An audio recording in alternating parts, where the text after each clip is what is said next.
après avoir les études de droit, j'ai fait des stages puis un petit bout de temps là, dans un bureau plutôt d'affaires au centre-ville. Puis pour toutes sortes de circonstances, je me suis retrouvé à la clinique juridique de Pointe-Saint-Charles qui était naissante. C'est avant l'aide juridique, ça c'est dans les années 70 et 71. Et puis j'y suis resté beaucoup plus longtemps que je pensais, à peu près 10 ans. Alors que le quartier était en effervescence, c'était la Révolution tranquille, c'était la mise sur pied des CHSLD, ça a amené la juridique plus tard, la loi sur les huissiers, la régie du logement pour revenir sur tout ça. Mais il y avait des batailles à Pointe-Saint-Charles, qui est un quartier où sont nées plusieurs initiatives, il y a beaucoup d'intervenants. Et on se rendait compte que les gens étaient locataires, il n'y avait pas de protection, les huissiers mettaient les meubles sur le trottoir, les loyers n'étaient pas vraiment contrôlés, il y avait une espèce de petit mécanisme de contrôle, là.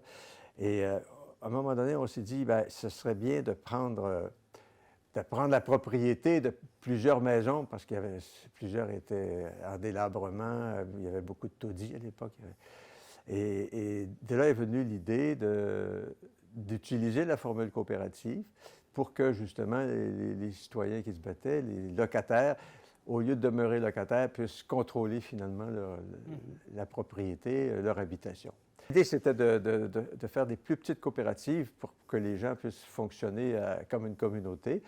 Et alors, ça veut dire qu'on rencontrait des gens et les citoyens, et plusieurs citoyens étaient très militants aussi à l'époque. À Pointe-Saint-Charles, il y avait aussi beaucoup d'intervenants d'extérieur. Il y avait beaucoup d'inspiration aussi qui venait là, de ce qui se passait dans les milieux communautaires américains. Il y avait aussi les Fils de la Charité là, qui étaient très impliqués sur le plan syndical, sur le plan de transformation sociale et religieuse, là. Alors, c'est ça qui nous a amenés à penser aux coopératives. Puis je pense aussi à des gens qui venaient des universités, architectes, urbanistes, travailleurs communautaires. Et puis on est allé, on dit comment on les fait, comment on les finance. Puis là, on s'est rendu compte que la SCHL avait des programmes visant les coopératives. Et ils ne s'en servaient pas tellement, du moins au Québec. Ils ne savaient pas trop comment ça marchait. Fait qu'on est allé de ce côté-là. Puis dans le fond, ça faisait leur affaire. Puis ils sont venus davantage sur notre terrain que dans leur programme, là. Okay. Alors ça s'est organisé, les premières coopératives les comme ça. Les premiers projets fédéraux. Oui. Les premiers projets qu'on appelle les 56.1. Et puis, ben, ce qui est arrivé aussi, c'est que, bon, les premières coopératives, c'était dans le temps où il y avait aussi beaucoup de groupes marxisants là, dans le milieu. Donc, les premières coopératives qui étaient prêtes à démarrer ont été comme boycottées. Il y a eu des assemblées générales qui finissaient Puis là, finalement, ils disaient, il ne faut pas faire le jeu du système, donc on n'ira pas chercher de l'argent. Alors, ça a retardé 2 ans la naissance de coopératives à Pointe-Saint-Charles. Et entre-temps, il y a eu celle de Village de Côte-des-Neiges, qui était, à ma connaissance, la première aussi, parce qu'il y a eu une bataille aussi pour sauver ces immeubles-là. Oui. Quel rôle vous jouez dans cette bataille-là, vous? Ben, nous, il fallait contester là, la position d'un promoteur qui voulait tout mettre à terre, aller chercher le financement, se battre pour les gens qui étaient là depuis des années, là.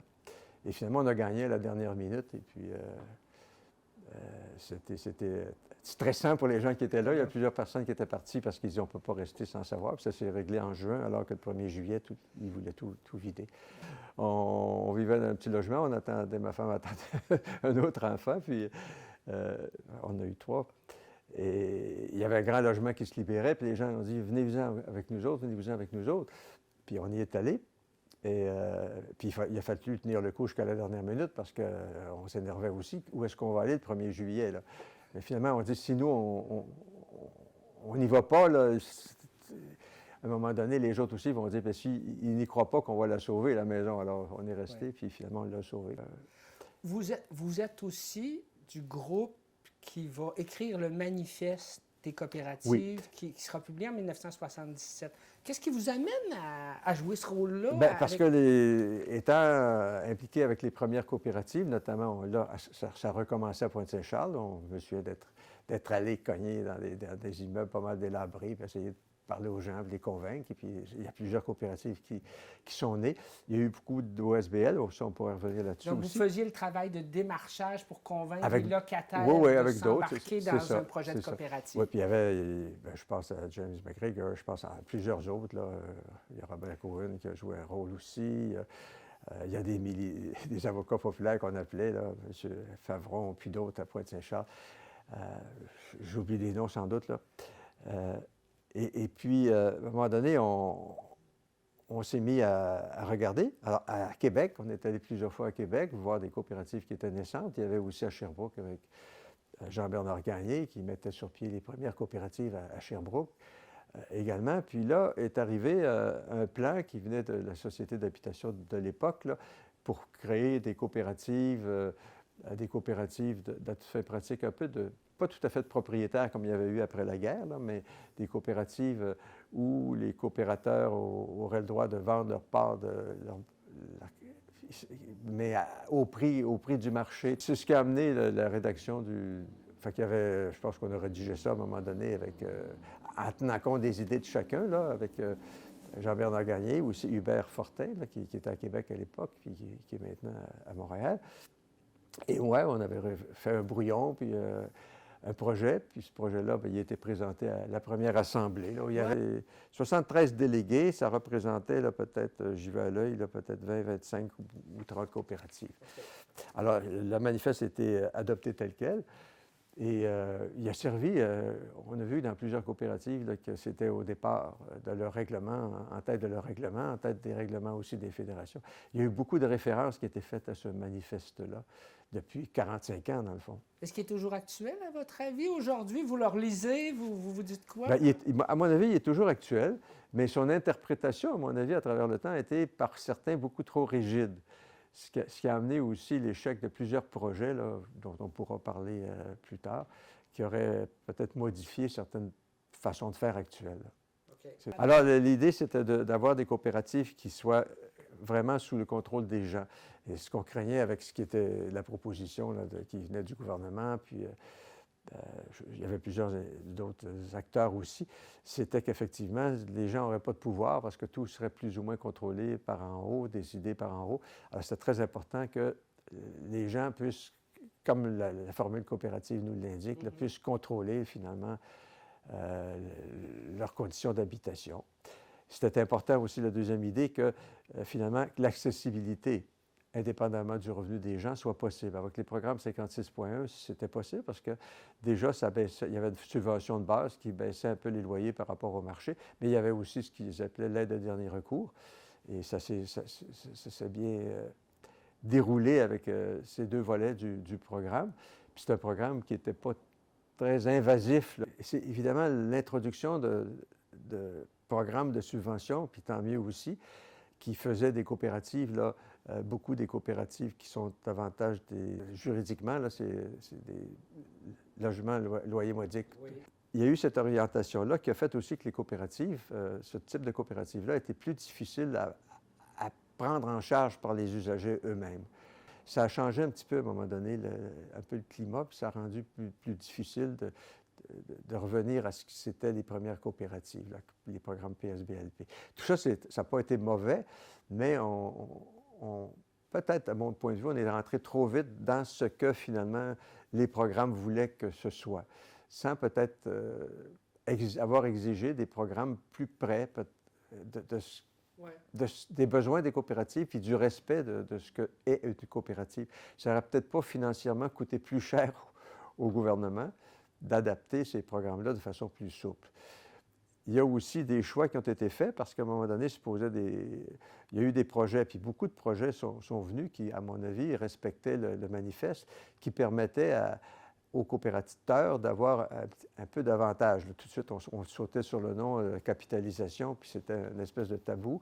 Puis il y a beaucoup de ces projets-là qui avaient été mis sur pied puis avancés et qui n'ont jamais abouti parce que finalement, il y a eu des questions idéologiques, puis aussi étaient pris dans des programmes gouvernementaux qu'on appliquait de façon peu souple aussi. Quant au GRT, c'est que on s'est rendu compte que pour mettre sur pied une coopérative, amener les gens à adhérer à la formule, il fallait quand même que les gens rencontrent des travailleurs communautaires, euh, des avocats ou des avocates, des urbanistes pour savoir, des gens qui connaissaient la construction aussi. Et on a dit, bien, ça prend une équipe là, qui peut accompagner les coopératives pour les mettre sur pied. D'où l'idée des groupes de ressources techniques. Je me souviens très bien, c'était encore à la clinique de Pointe-Saint-Charles.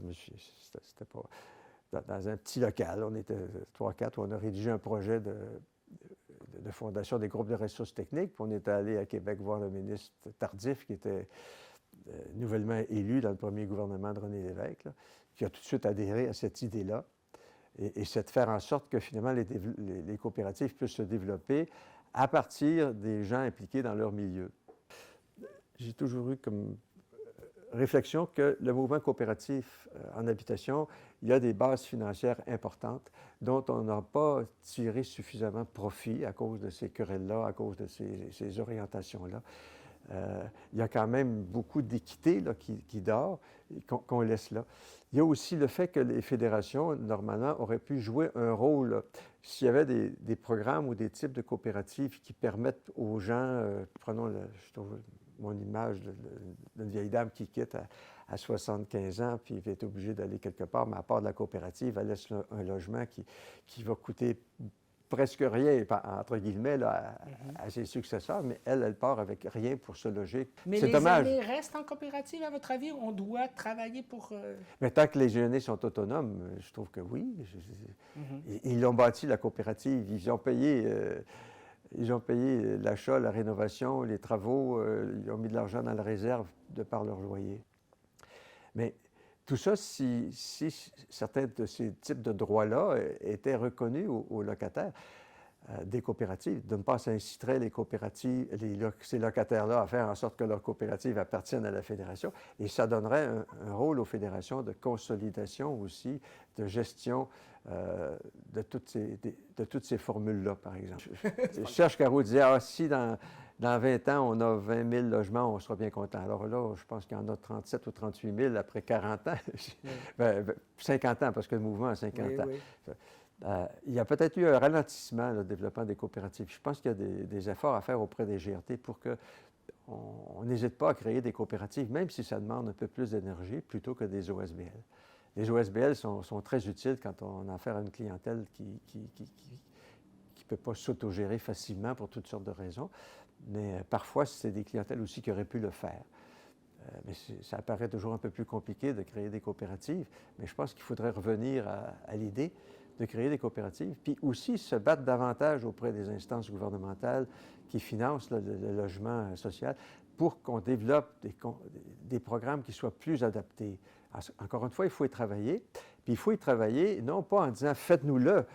Trop souvent, on a tendance à se remettre aux fonctionnaires. On revendique, mais à toutes les fois où on a, sur 50 ans de bataille sociale et communautaire, là où ça a le mieux réussi, c'est quand on est allé chercher finalement quelque chose, mais qu'on avait soi-même présenté en disant « vous venez sur notre terrain ». Mais les plus grandes réussites, donc, c'est d'avoir étendu la formule, de l'avoir maintenue, d'être capable de considérer que des coopératives là, qui vivent depuis 20, 30 ou 40 ou même 50 ans, qui vont bien, qui continuent à bien aller, qui donnent une chance à beaucoup de monde, qui intègrent beaucoup de monde aussi. Là où j'aurais aimé que ça se développe mieux, puis qu'on fasse plus la promotion des coopératives, qu'on en parle davantage, qu'on fasse plus des revendications précises. Pas demander, donnez-nous un programme, vous allez nous donner tel programme, tel qu'on conçoit.